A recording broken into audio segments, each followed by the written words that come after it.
As a gamer, there may be nothing more frustrating than what's happening right now. You may have appreciated games in the past from a studio that seemed to get it right almost every time. And now they have something else on their mind, a focus that isn't the end customer. It's some kind of political garbage that none of us are interested in, because the last thing you want to do when you go play a game for the purposes of escape to find another world is to be lectured to and to be shown an alternate version of the games that you used to appreciate. You want to enjoy the games that you've enjoyed and continue on in your journey through whatever franchise it is. Now, this video, I warn you, might be a little longer than normal, so bear with me because there are many points along the way, and there are a lot of interconnected stories that will help drive home the fact that we're watching the self-destruction of Ubisoft and all of the games that they make, and maybe some things that you didn't know. So we're going to jump right into it today. Now, of course, the games that we're referring to immediately are the Assassin's Creed games, the Shadows game, which is supposed to launch this year on November 15th. With dual protagonists, both of which would not possibly have existed in the way that they're being presented, despite the fact that they're going to point towards a lot of erroneous information about a person who they never even bothered to learn the name of. And that's actually important. When you look at the self-destruction of Ubisoft, it can be no clearer or plainer than what we learned on the 15th of May, just a few months ahead of when this game release is supposed to be. Very disappointing indeed. In other words, 6 months from now, we'll be looking at a game that again will present characters that did not exist in anything close to the form they're being presented. That can be a little bit frustrating because we know why they're doing it. In fact, they're going to tell you why they're doing it, and I have a story to talk about that. But interestingly enough, the character here, I'm focusing on the male character, is a black male character who, as a historical figure, did exist, but not in the context he's going to be presented in the game. He was not a samurai. In fact, there's not enough information to even determine just how important he was outside of a curiosity factor at the time. You see, he's not like the 2019 book that many people are referencing to point to the fact that there was this black samurai, which there was not. In fact, in the 15th and 16th century, Japan was even more xenophobic than they had been at any other point in history, not allowing for very many outsiders to dwell within their country's borders. And perhaps the only reason that this character was permitted was because of his master, who was a samurai. Now, in Japan at the time, there existed a caste system, which means at that time, you were born into what you became. Children, at the age of 3, would begin training with a sword because they were expected to follow in the footsteps of their family. This was just the way that it was in this period of time. Outsiders, at least at this point in time and in this place, were not created into or trained into samurai. Why? Because at the age of 13, the boys that were part of the samurai culture would begin their engagements at and on the battlefield. This was an opportunity to honor their family, their lineage, and their future. And as they grew older, from the age of 14 and upwards, they would train in other weapons and develop specialties. At the same time, there were no recorded females doing what this other protagonist is doing in this game, but we'll not dwell on that. Now, people will present some very faulty information that was actually gleaned from this 2019 book. They'll point towards the Smithsonian in an article that was written there by an intern who's an activist and has an agenda, and also just didn't get a lot of things right. All of these things being said create, well, the basis for the very reason that this game is being changed in the way it has been.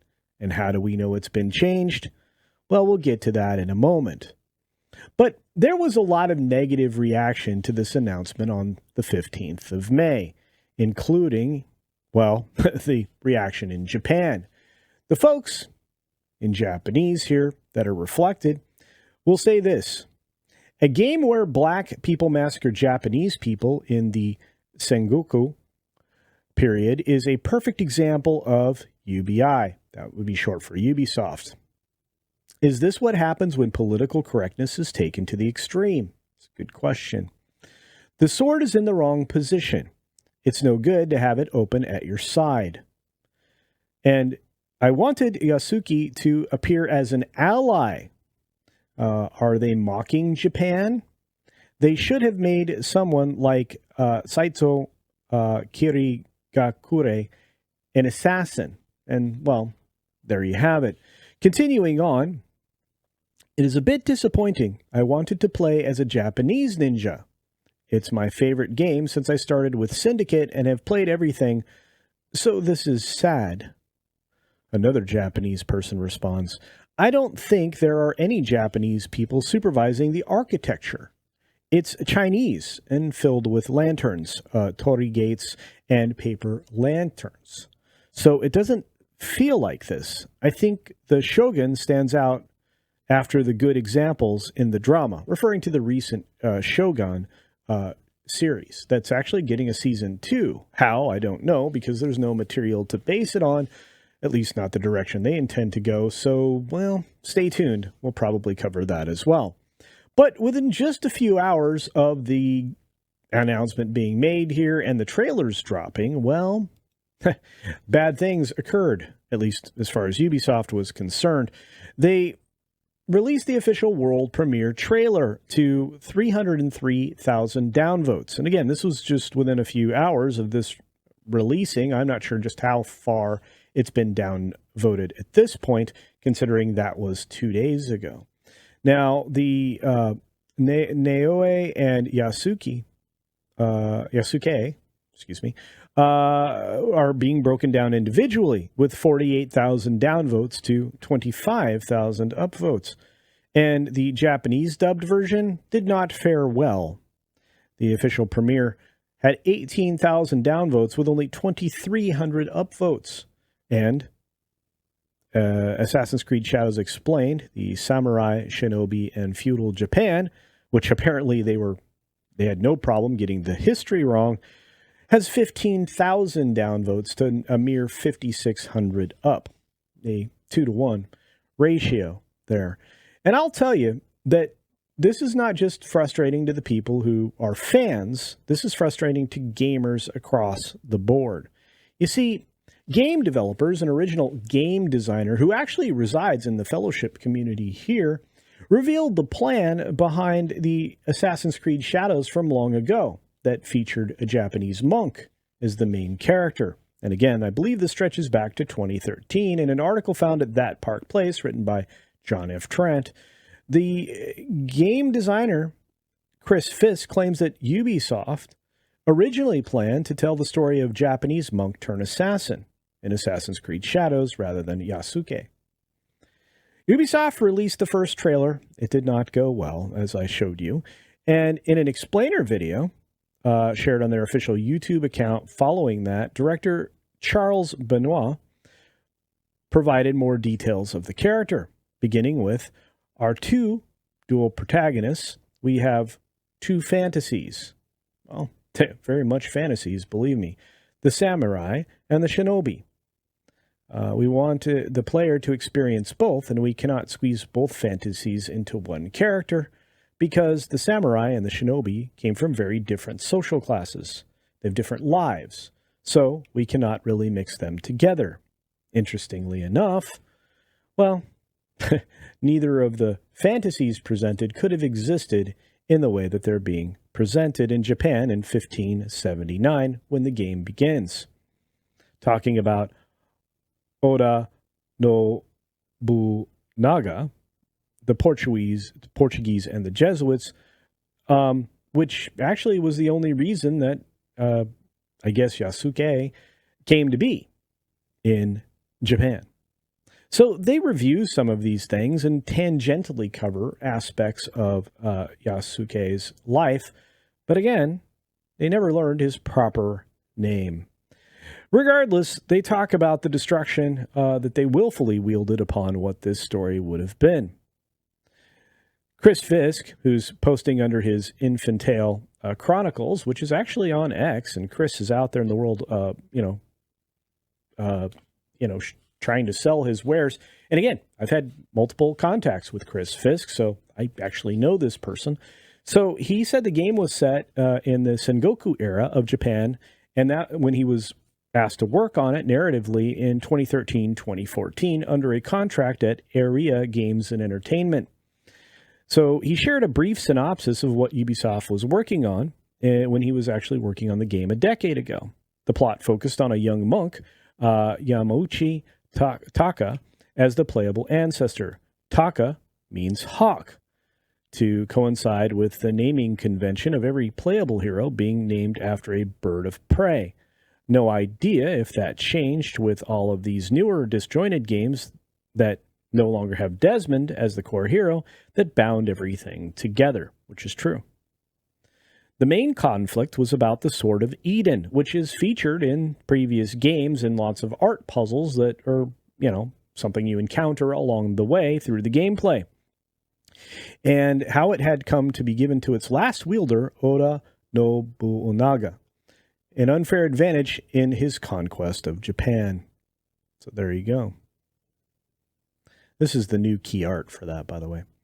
From there, he detailed, after Nobunaga is assassinated by Hattori Hanzo, and if that name sounds familiar, consider the Hattori Hanzo swords in Kill Bill. Go back and rewatch that. That's a good set of films with a female protagonist, mind you. Taka becomes a part of the Brotherhood, and under Hanzo is trained as an assassin, shinobi. The Brotherhood tried to transport the recovered sword out of Japan, but they are beset by Jesuit, which I guess are Templar, although that's a stretch, and it is lost. To make matters worse, Hanzo is assassinated as he considers retirement as a monk. His lord, Tokugawa Iwasu, sorry if I'm mispronouncing these things, charges Taka with finding the killer and recovering the sword. So this sounds like it would have been a rather intriguing story, and I'll leave you to read the rest of the article on that Park Place, but things have changed substantially. You see, Assassin's Creed Shadows, Ubisoft hired specifically a LGBTQ plus activist as a consultant who wants to challenge the moral standards about transgenerational sex. Now, if you're wondering why I hesitated on pronouncing that first word there, it's because I fear that this video now will have trouble reaching a broader audience. So at this point, my friends, please share out this video. It'll take just a moment, put it out on your socials, and help me out. A like would be helpful. And if you're not already subscribed to the channel, like 60% of you, please hit that subscribe button as well and turn it to gray. It'll certainly help. Continuing on with another John F. Trent article from That Park Place, Sachi Schmidt-Hori, as a consultant for Assassin's Creed Shadows, is the person that's going to be dealing it a death blow, along with the fact that, Ubisoft itself, however you'd like to say it, also engages with consulting firm Sweet Baby Inc. So this was already somewhat doomed. Regardless, if you want to read through this and find out just to what extent these things have been corrupted, well, you'll find out, because a lot of this is, pure fictional garbage that's being inserted for an agenda. Moving on. The senior writer for Assassin's Creed Shadows declared, "There's more than enough games out there with white men as the only playable characters. Let's do better." Again, in another story crafted by John F. Trent from That Park Place. John was a little busy yesterday, wasn't he? Anyway, so the senior writer, Giles, I believe, Armstrong previously detailed an animus against white characters as part of a representation ideology, which we can just call identitarianism. We could also call it racism, if you choose, although identitarianism covers other things in the checkbox mafia's list of things that you would prefer, rather than anybody with, well, white presenting on the outward side of the equation, especially not somebody who is straight and or, possibly Christian. They really have a hatred for all of those things. Interesting. So Armstrong announced he was senior writer after the game's trailer debuted yesterday and wrote, "Now that Ubisoft Sophia has been confirmed as working on it, I can finally reveal I'm senior writer." Working under the guidance of Ubisoft Quebec, which should tell you something, and the excellent Alyssa, who has actually now, at this point in time, gone protected on their tweets. Regardless, here we are with all the studios involved with this game, and there is that. Back in 2018, Armstrong reacted to a video of actor Chadwick Boseman surprising Black Panther fans, writing, "Hey, game dev, when I say in our meetings that representation matters, well, see for yourself. Everyone wants to see a positive versions of themselves on screen. Everyone. There's more than enough games out there with white men as the only playable characters. Let's do better." Look at that. Regardless, as we scroll through here, we find out exactly why things were changed. I would encourage you to read this article as well, which ends up with a game that obviously is touched by more than a little bit of agenda. But that's not the only thing that's tearing down Ubisoft, and this is another element I wanted to talk about, and I'm glad that you've stuck around with the video so far. And if you have, let me know in the comment down below that you made it to the fact that, well, The Division Heartland, which was the Battle Royale version of a very popular game, The Division, has been canceled so that the company can move resources to bigger opportunities, because I guess Battle Royale games are falling out of style. There's also some other things happening in the background here, as well as some other games that maybe or already have been quietly dispatched, let's say, or canceled. And all of this is having a terrible effect on the company itself, no more so than on its employees, which we found out also yesterday that have declined by 1,700 in total over the course of less than the last 2 years. In fact, despite the fact that their bookings had risen 33.5%, their numbers not so much. This was all made available to people in a recent earnings call that didn't necessarily inspire a lot of love from the investment community. And at a glance, you can see Ubisoft's full-year results for 2023 show strong financial performance, what not necessarily the kind of numbers that would impress investors. Let's just say that, investors. The, I think, interesting part of all of this is that the investment community is walking away from gaming studios, and you're starting to see them really decline. In the case of Ubisoft, decline to something, well, less than desirable. As reported by Market Watch on the 16th, which was yesterday, Ubisoft shares slump after guidance disappoints because, well, they had to tell the truth about what exact direction everything was going, and it wasn't going the right way, despite the fact that they're starting to trend in a direction that some people would be interested in.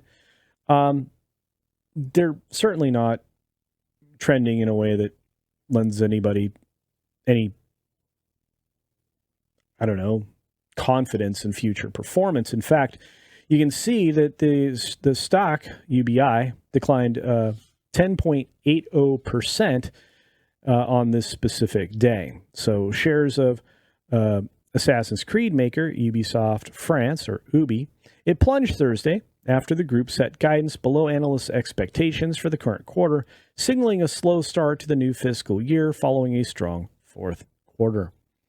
So yeah, the stock is 15% lower, and it's down 22% for the last 12 months. You can go and look that up if you choose. They're just not trending in the right direction, but they're not the only ones in the gaming side of things. If you're interested, all these articles are available still, and you can look over them freely from IGN, from the game developer folks, from Market Watch, and obviously the 3 stories we touched on from That Park Place, which is a great place to get a lot of news, or if you're a content creator, track content that'll be interesting to the majority of your audience. Regardless, let's talk about this. Ubisoft is in a very bad situation because they've let the jackals in the door. And the jackals are now picking the meat off the bones, tearing apart the narrative structure and the future games going forward and, well, not replacing them with very much. You cannot tell a story weighed down by all of the DEI things that are inserted in an effort to undermine cultures across the globe. In this case, the Japanese culture in the form of a game that many people in Japan, I believe, enjoy. At least the gamers do. And as somebody who has enjoyed Assassin's Creed for a long period of time, it would be misleading for me to tell you that I haven't purchased almost, if not every single game. I'm not interested in mobile games, so maybe there are 1 or 2 that slipped by me, but for the most part, I still buy these, despite the fact that they fell off considerably after the Assassin's Creed Black Flag. And with all that being said, we're finally in a position for me to wrap this up and say, I'm a little bit disappointed, and I have a feeling that you may be too. I won't be buying this game, but I want to know if you will. So let me know in the comments section down below. And as always, be sure to take care of yourself, take care of others, and until next time, see ya.